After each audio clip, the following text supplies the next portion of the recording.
하나님이 사랑하시는 비산동교회 성도님들, 지난 하루 동안 평안하셨습니까?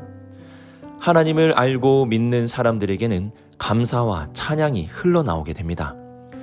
하나님이 우리에게 행하신 놀라운 일들이 우리의 삶에 찬양을 그리고 감사와 만족을 주기 때문입니다.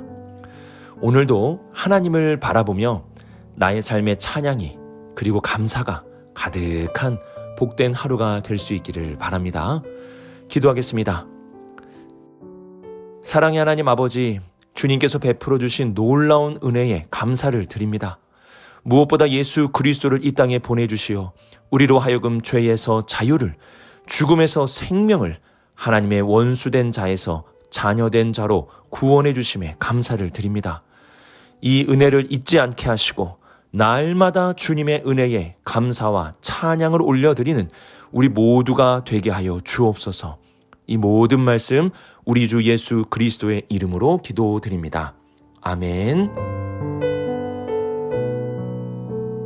오늘 우리에게 주시는 하나님의 말씀은 이사야 12장 1절에서 6절까지 말씀입니다.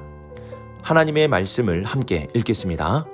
그날에 내가 말하기를 여호와여 주께서 전에는 내게 노하셨사오나 이제는 주의 진노가 돌아섰고 또 주께서 나를 아니하시오니 내가 주께 감사하겠나이다 할 것이니라. 보라, 하나님은 나의 구원이시라. 내가 신뢰하고 두려움이 없으리니 주 여호와는 나의 힘이시며 나의 노래시며 나의 구원이심이라. 그러므로 너희가 기쁨으로 구원의 우물들에서 물을 기르리로다. 그날에 너희가 또 말하기를 여호와께 감사하라. 그의 이름을 부르며 그의 행하심을 만국 중에 선포하며 그의 이름이 높다 하라. 여호와를 찬송할 것은 극히 아름다운 일을 하셨음이니 이를 온 땅에 알게 할지어다. 시온의 주민아 소리 높여 부르라. 이스라엘의 거룩하신 이가 너희 중에서 크심이니라 할 것이니라. 아멘.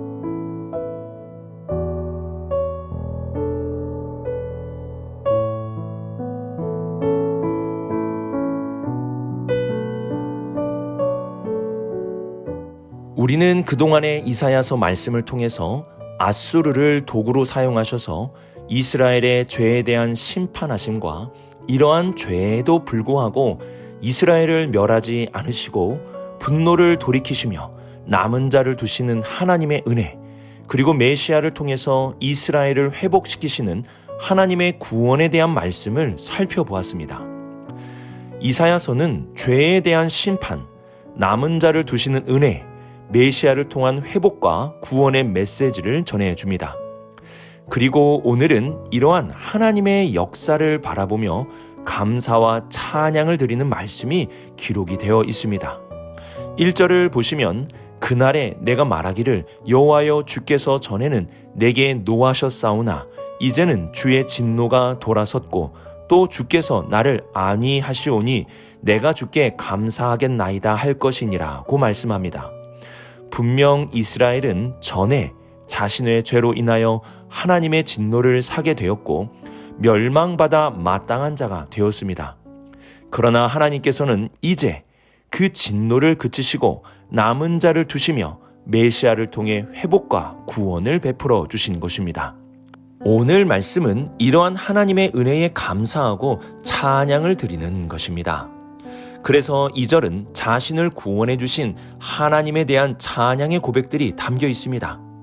2절에서 고백하고 있는 이사야의 찬양을 보면 구원으로 시작해서 구원으로 끝나는 것을 볼 수가 있습니다. 이는 하나님의 구원에 대한 감사의 찬양이라는 것입니다. 또한 이사야는 내가 신뢰함으로 두려움이 없게 되었다고 고백하며 여호와가 나의 힘이시고 나의 노래시라는 고백을 드립니다. 그동안의 이사야서는 죄에 대한 심판과 진노를 그치시는 은혜, 그리고 메시아를 통한 구원을 우리들에게 보여줍니다. 그리고 오늘 말씀에서는 이 모든 것에 대한 반응으로서 찬양과 감사가 이어서 나오는 것입니다. 찬양과 감사는 하나님께서 우리에게 행하신 일들에 대한 반응으로서 나오게 됩니다. 하나님이 행하신 일을 알면 알수록 찬양과 감사는 더욱 많아지고 그 소리는 더욱 커지게 되는 것입니다. 하나님께서 나에게 베풀어 주신 일들을 묵상합시다. 지금까지 지내온 모든 길을 되돌아봅시다. 얼마나 많은 하나님의 은혜들이 있었습니까? 때로는 나의 죄를 깨닫게 해주시기 위해 고난을 주시기도 하셨습니다. 그것도 하나님의 은혜이며 마땅히 죽어야 할 우리를 버리지 아니하시고 붙들어 주시는 것도 하나님의 은혜이며 예수 그리스도를 통해 우리를 구원해 주심도 하나님의 은혜입니다. 오늘 하나님이 우리에게 베풀어 주신 일들을 묵상하며 더 많이 찬양하고 더 큰 목소리로 감사와 찬양을 올려드릴 수 있는 복된 하루가 될 수 있기를 바랍니다.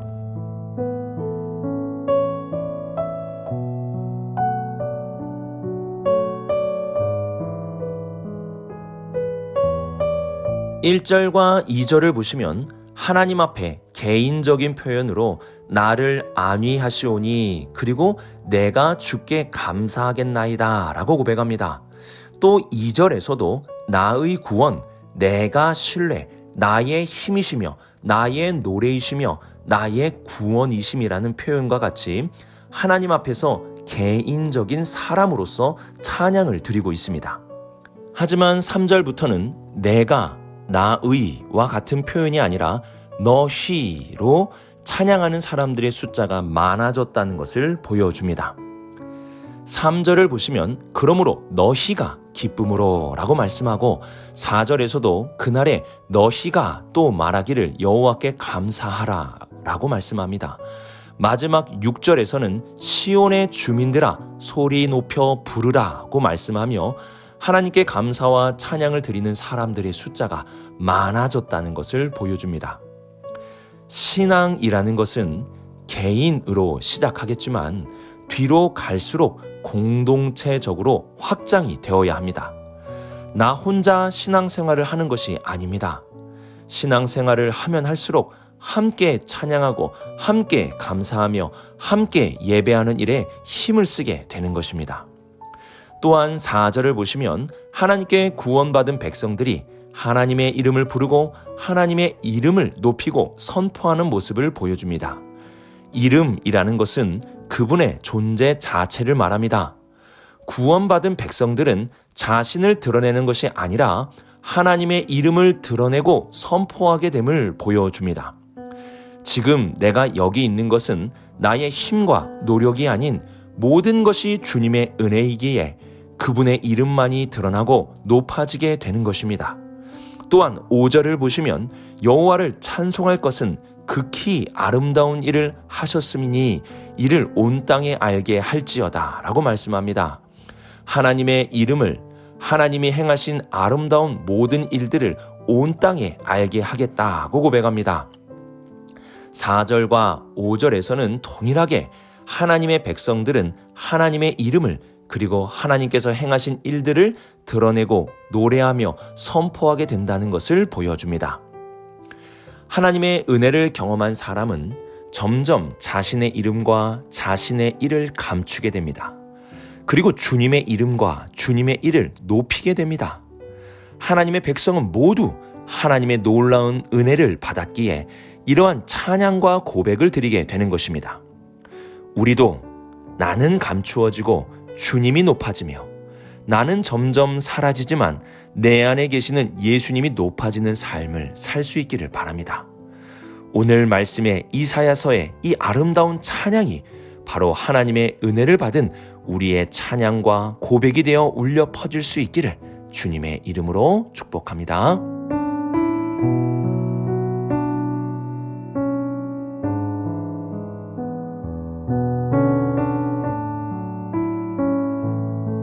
(5절을) 보시면 여호와께서 극히 아름다운 일을 하셨기 때문이라고 말씀합니다. 그 극히 아름다운 일은 우리를 용서하시고 회복시키시며 구원해 주신 놀라운 사건을 의미합니다. 하나님은 그 극히 아름다운 일의 모든 것을 예수 그리스도의 십자가를 통해 우리에게 보여주셨습니다. 우리는 이러한 아름다운 일을 온 땅이 알도록 해야 합니다. 왜냐하면 그 극히 아름다운 일은 나 혼자만을 위한 것이 아니라 모든 민족과 열방을 위해 행하신 일이기 때문입니다.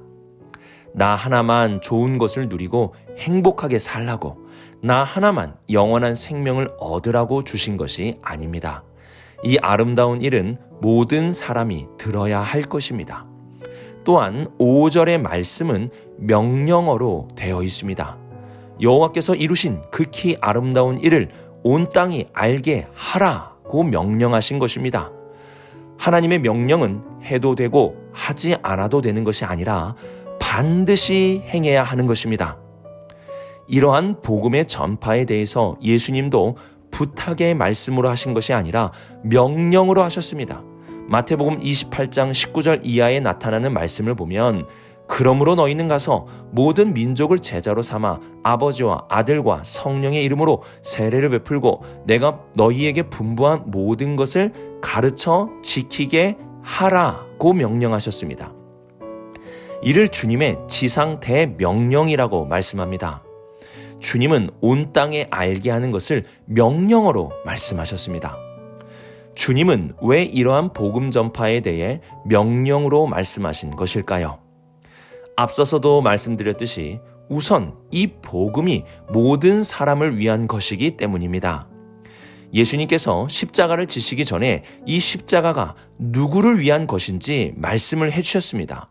마가복음 14장 24절을 보시면 이르시되 이것은 많은 사람을 위하여 흘리는 나의 피 곧 언약의 피니라고 말씀을 하셨습니다. 예수님의 십자가는 많은 사람을 위한 십자가입니다. 나 하나만을 위한 십자가가 아닙니다. 또한 우리에게 있어서 주의해야 할 신앙의 태도가 있는데요. 그것은 바로 개인주의입니다. 구원도 개인 구원만 바라보고 나 하나만 구원을 얻었다는 것에 만족하는 신앙의 태도는 주님의 뜻이 아닙니다. 주님은 개인에서 공동체로 그리고 민족과 열방을 향하여 나아갈 것을 명령하셨습니다. 우리의 죄된 본성은 개인주의와 이기적인 마음을 추구하게 만듭니다. 하지만 우리는 이러한 죄의 본성이 아닌 주님의 명령을 따라가야 하는 것입니다. 더 많은 사람들이 영원한 생명을 얻을 수 있도록 살아가는 것이 주님의 뜻이며 주님의 명령입니다. 내게 주어진 이 행복, 이 은혜, 이 감사와 찬양을 다른 사람들도 알고 깨달을 수 있도록 해야 하는 것입니다. 오늘 말씀을 묵상하면서 하나님께서 나에게 베풀어 주신 일들의 감사와 찬양을 올려드릴 수 있기를 바랍니다. 또한 개인의 신앙에서 공동체의 신앙으로 나를 드러내는 삶에서 주님을 드러내는 삶으로 변화될 수 있어야 합니다. 더 나아가 이기적인 신앙이 아니라 주님의 지극히 아름다운 일들을 내 주변과 많은 사람들에게 마땅히 알릴 수 있는 복음의 향기를 널리 흩날릴 수 있는 우리 모든 성도님들이 되시길 주님의 이름으로 축복합니다. 기도하겠습니다. 사랑이 많으신 하나님 아버지, 우리의 입술에 찬양의 향기가 끊임없이 흘러나오게 하여 주옵소서. 불평과 불만이 아니라 감사와 만족이 있게 하옵소서. 이 모든 찬양과 감사와 만족은 오직 하나님으로 인한 것임을 고백합니다. 우리의 신앙이 개인주의와 이기적인 것에서 벗어나 이웃과 민족과 열방을 품고 기도하며 나아가는 신앙으로 확장되게 하여 주옵소서. 오늘도 주님의 복음이 나의 삶과 나의 입술의 말을 통해 세상 속으로 흘러가는 복된 삶이 되게 하여 주옵소서. 이 모든 말씀 우리 주 예수 그리스도의 이름으로 기도드립니다. 아멘.